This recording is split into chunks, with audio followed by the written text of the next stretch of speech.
Bagi orang yang beriman ketika mendapat musibah, maka dia akan berbicara iman dan yakin. Karena dengan datangnya musibah itu Allah Subhanahu wa taala menginginkan agar dia mengingat Allah Subhanahu wa taala. Jika mendapat masalah lalu sibuk membicarakan hal-hal yang melalaikan dari mengingat Allah Subhanahu wa taala, maka masalah tidak akan pernah kunjung selesai. Siapa saja yang mengenal Allah Subhanahu wa taala dan berusaha memperbaiki hubungan dengan Allah Subhanahu wa taala, maka dia akan memiliki segala-galanya. Di dalam asar disebutkan, man wajadallah wajada kulla syai' wa man faqadallah faqada kulla syai'. Barang siapa yang mendapatkan Allah, berarti dia telah mendapatkan segala-galanya. Dan barang siapa yang kehilangan Allah Subhanahu wa taala, maka sungguh dia telah kehilangan segala-galanya. Apabila sibuk mengingat Allah, maka Allah Subhanahu wa taala akan memberikan kaifiat pada diri manusia. Bagaimana setiap gerak-geriknya ada ta'aluk, ada hubungan kepada Allah Subhanahu wa taala. Jika tidak ada ta'aluk kepada Allah Subhanahu wa taala, maka amal tidak akan diterima oleh Allah Subhanahu wa taala. Rasulullah sallallahu alaihi wasallam bersabda, "Man kana lillah kana Allahu lahu." Barang siapa menyerahkan dirinya hanya untuk Allah, maka keridhaan Allah Subhanahu wa taala menjadi miliknya. Seorang pelayan yang mengabdi pada kerajaan, hubungannya dengan raja sangat akrab. Hubungan mereka membuat para pejabat istana merasa iri kepada pelayan itu. Satu hari raja mengumumkan kepada seluruh rakyatnya, pada hari ini segala fasilitas kerajaan yang kalian pegang akan menjadi hak milik kalian. Orang-orang pun berlomba memegang apa saja yang ada di hadapannya hingga tidak ada yang tersisa. Ada yang memegang mahkota, ada yang memegang istana, bahkan ada yang memegang permaisuri. Tetapi pelayan itu tidak memegang apa-apa. Bahkan sapu yang setiap hari dipegangnya pun dia lepaskan. Maka raja heran dan bertanya, "Mengapa engkau tidak memegang apa-apa?" Sang pelayan balik bertanya, "Benarkah perkataan Baginda bahwa apa saja yang saya pegang akan menjadi milik saya?" Sang raja berkata, "Benar, apa yang aku ucapkan dan perintahku tidak akan pernah berubah." "Kalau begitu," kata pelayan, "saya akan memegang raja. Maka seluruh kerajaan menjadi milik saya." Jawab pelayan itu. Nah, ini adalah perbandingan sikap orang yang beriman dengan orang yang tidak beriman. Orang yang tidak beriman selalu berpikir bagaimana mengambil manfaat dari makhluk ciptaan Allah Subhanahu wa taala. Manfaat dari udara, dari air, dari tanah, dari tumbuh-tumbuhan, dari hewan, manfaat dari manusia pula. Namun orang yang beriman senantiasa berpikir bagaimana mengambil manfaat dari kudratnya Allah Subhanahu wa taala. Kemudian raja mengambil sebuah permata yang paling mahal dan sangat indah, lalu memerintahkan untuk menghancurkannya. Namun tidak ada yang mau. Mereka semua berkeinginan untuk memilikinya, bukan untuk menghancurkannya. Nah, maka pelayan itu kembali berdiri dan langsung memecahkannya. Nah, tiba-tiba orang-orang berebutan untuk mengambil pecahan barang yang berharga tadi. Raja bertanya, "Kamu begitu berani katanya menghancurkan seluruh harta benda milik kerajaan?" Maka pelayan itu menjawab, "Perintah raja itu lebih tinggi daripada seluruh harta benda milik kerajaan." Melakukan dan meninggalkan sesuatu karena perintah Allah Subhanahu wa taala, seperti perintah sholat misalnya, lebih berharga daripada dunia dengan segala isinya, sehingga tidak layak mengingat dunia ketika sholat. Sebelum melaksanakan perintah Allah Subhanahu wa taala, Rasulullah sallallahu alaihi wasallam memperkenalkan kepada manusia siapa yang memerintahkan agar mengetahui derajat perintah Allah Subhanahu wa taala kepada manusia. Siapa yang memerintahkan? Agar mengetahui derajat perintah Allah Subhanahu wa taala. Laqad mannallahu 'alal mu'minin idz ba'atsa fihim rasulam min anfusihim yatslu 'alaihim ayatihi wa yuzakkihim wa yu'allimuhumul kitaba wal hikmah wa in kanu min qablu lafi dhalalim mubin.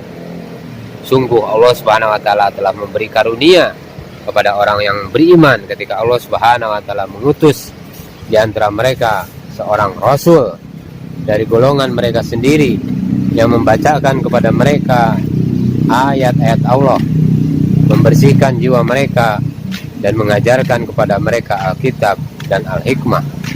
Dan sesungguhnya sebelum kedatangan Nabi itu mereka adalah benar-benar dalam kesesatan yang nyata. Untuk mendapatkan iman, para sahabat ditarbiyah oleh Allah Subhanahu wa taala, ditarbiyah oleh Rasulullah SAW dalam suasana perjuangan dan penderitaan. Mereka tidak tinggal di rumah, tidak dalam keadaan senang, semuanya berada di jalan Allah Subhanahu wa taala. Setelah 13 tahun kemudian, para sahabat mendapatkan hakikat iman, sehingga Allah Subhanahu wa taala memperlihatkan hasil usaha iman dan amal mereka di dunia dan di akhirat. Walaupun mereka masih ada di dunia, saudara-saudara yang dimuliakan Allah Subhanahu wa taala, ketika Sayyidina Umar menjadi khalifah, terjadi gempa bumi di Madinah. Kemudian beliau memuji Allah Subhanahu wa taala dan memukulkan cambuknya ke tanah seraya berkata, "Wahai bumi, diamlah. Apakah aku tidak berlaku adil di atas permukaanmu?" Seketika itu juga gempa berhenti. Saudara-saudara yang dimuliakan Allah Subhanahu wa taala, pada perang Badar Allah Subhanahu wa taala memperlihatkan kekuatan iman yang sempurna. Dengan jumlah pasukan yang sedikit, para sahabat radhiyallahu anhum mampu mengalahkan musuh-musuhnya yang jumlahnya berlipat ganda dari jumlah kaum muslimin waktu itu yang sedikit. Allah Subhanahu wa taala berfirman, "Ya ayuhan nabiyyu harridil mu'minina 'alal qital. Iyyakum minkum 'ishruna sabiruna yaglibu mi'atain wa iyyakum minkum mi'atu yaglibuna alfam minal ladina kafaru bi annahum qaumul la yafqahun." Wahai Nabi, kobarkanlah semangat para mukmin untuk berperang, berjihad. Jika ada 20 orang yang sabar di antaramu, niscaya mereka akan dapat mengalahkan 200 orang musuh. Dan jika ada 100 orang yang sabar di antaramu, niscaya mereka akan mengalahkan 1000 dari orang-orang kafir. Disebabkan orang kafir itu adalah kaum yang tidak mengerti. Saudara-saudara yang dimuliakan Allah Subhanahu wa taala, dalam perang Uhud Allah Subhanahu wa taala memperlihatkan teknologi amal. Allah Subhanahu wa taala memperlihatkan di dalam perang Uhud bagaimana pasukan kaum muslimin mengalami kekalahan karena meninggalkan amal, meninggalkan sunnah baginda Rasulullah SAW, yaitu sebagian pasukan tidak taat kepada perintah Rasulullah SAW. Pada zaman Khalifah Umar juga kaum muslimin mengalami kekalahan. Setiap hari jumlah mereka berkurang sehingga amir jamaah waktu itu minta bantuan kepada Khalifah Umar. Namun Khalifah hanya mengutus beberapa sahabat yang berusia tua. Setelah melihat keadaan pasukan kaum muslimin, ternyata ada satu sunnah yang mereka tinggalkan, yaitu bersiwak. Lalu seluruh pasukan diperintahkan bersiwak di tepi sungai. Ketika itu seorang mata-mata intel daripada musuh melihat amalan para sahabat radhiyallahu anhum, lalu ia melaporkan hal itu kepada pemimpinnya, bahwa pasukan muslim tidak lagi memakai senjata untuk berperang, tetapi malah mengasah gigi-gigi mereka dan siap memangsa dan mencabik-cabik tubuh musuh. Saudara-saudara sekalian yang dimuliakan Allah Subhanahu wa taala, Allah Subhanahu wa taala memasukkan rasa takut ke dalam hati orang-orang kafir dengan mengamalkan sunnah Rasulullah sallallahu alaihi wasallam. Membuat mereka melarikan diri dari medan pertempuran. Allah Subhanahu wa taala tidak memberi kekuatan kepada musuh sebagaimana Allah Subhanahu wa taala tidak memberikan kekuatan kepada Abu Jahal untuk menantang Rasulullah sallallahu alaihi wasallam. Orang yang beriman tidak berhadapan dengan kekuatan yang ada pada diri manusia, tetapi menghubungkan dirinya kepada zat Allah Subhanahu wa taala yang menciptakan kekuatan. Jika tidak menghubungkan dirinya kepada zat yang maha kuat, maka Allah Subhanahu wa taala akan mencabut kekuatan yang ada pada diri manusia. Fa innal izzata lillahi jami'a. Apakah mereka orang-orang mencari kekuatan di sisi orang kafir itu? Ketahuilah bahwa semua kekuatan itu adalah milik Allah Subhanahu wa taala. Seluruh kekuatan makhluk tidak berarti apa-apa di sisi Allah Subhanahu wa taala. Seluruh kekuatan di dunia ini hanya seperti sarang laba-laba. Seorang sahabat radhiyallahu anhum ditangkap dan dimasukkan ke dalam kandang seekor singa yang kelaparan. Namun ia tidak merasa gentar sedikit pun. Karena apa? Karena dia ta'aluk kepada Allah Subhanahu wa taala. Bahkan dia menghardik singa itu untuk berkhidmat dengan menjilat-jilat telapak kaki sahabat itu. Nah, penjaga heran, sudah berapa hari ia masih tetap hidup.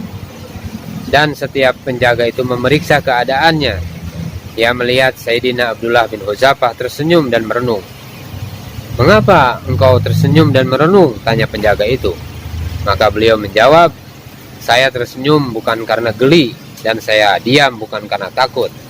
Saya termenung, memikirkan apakah air liur singa itu membatalkan wudhu saya atau tidak." Jadi inilah keadaan sahabat radhiyallahu anhum. Bantuan-bantuan Allah Subhanahu wa taala datang kepada mereka karena rasa takut dan iman mereka kepada Allah Subhanahu wa taala. Orang yang tidak mencampur adukan imannya dengan segala bentuk kemusyrikan akan mendapatkan rasa aman dan tentram dalam setiap suasana dan keadaan. Rasulullah sallallahu alaihi wasallam bersabda, "Man khafa minallah khafahu kullu syai', wa man khafa ghairallah khafa min kulli syai'in." Barang siapa yang takut hanya kepada Allah, maka segala sesuatu akan dibuat takut kepadanya. Dan barang siapa yang takut kepada selain Allah, maka dia akan dibuat takut kepada segala sesuatu.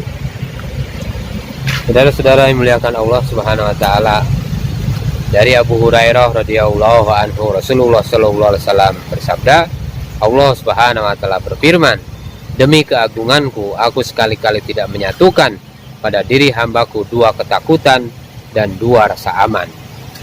Jika ia takut kepadaku di dunia, maka aku akan memberinya rasa aman pada hari kiamat.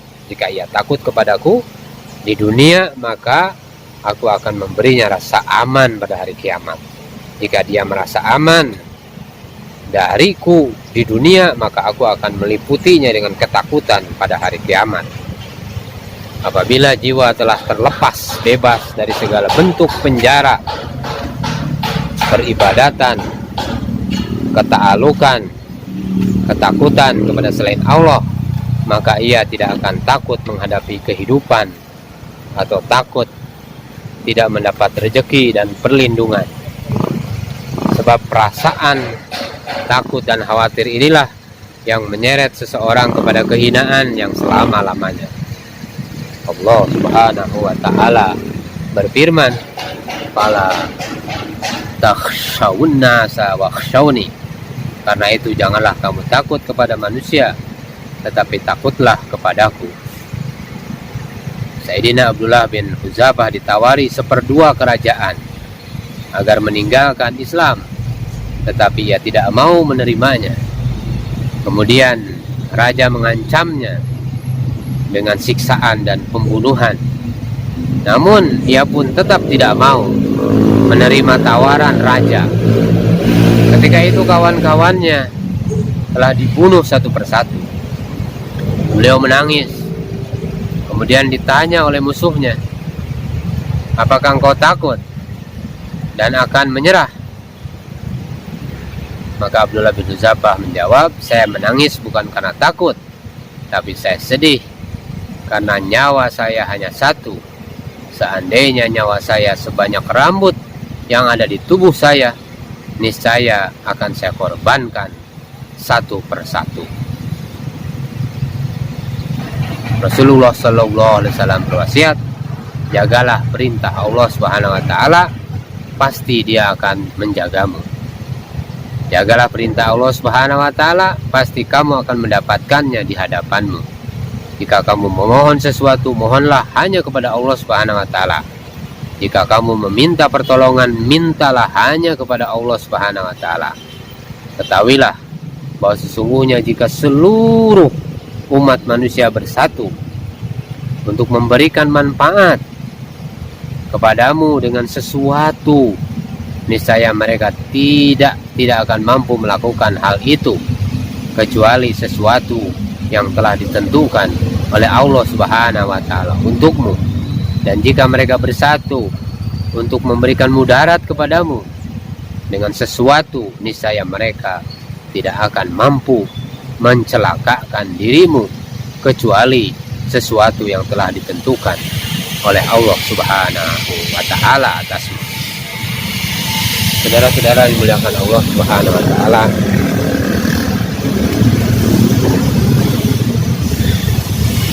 untuk mendapatkan iman dan untuk taat kepada Allah Subhanahu Wa Taala, maka kita perlu buat pengorbanan. Orang yang berkorban akan mendapatkan pengalaman iman yang tidak pernah dirasakan oleh orang lain. Iman bisa wujud dalam diri jika ada suasana iman, dengan menyampaikan dan mendengarkan kehebatan Allah serta kehidupan akhirat. Jika ada suasana iman seperti ini, maka orang-orang munafik juga akan ikut sholat. Bahkan ada yang ikut berjuang meskipun pada akhirnya lari terbirit-birit. Hal yang senantiasa diperbaharui adalah keyakinan kepada Allah Subhanahu Wa Taala.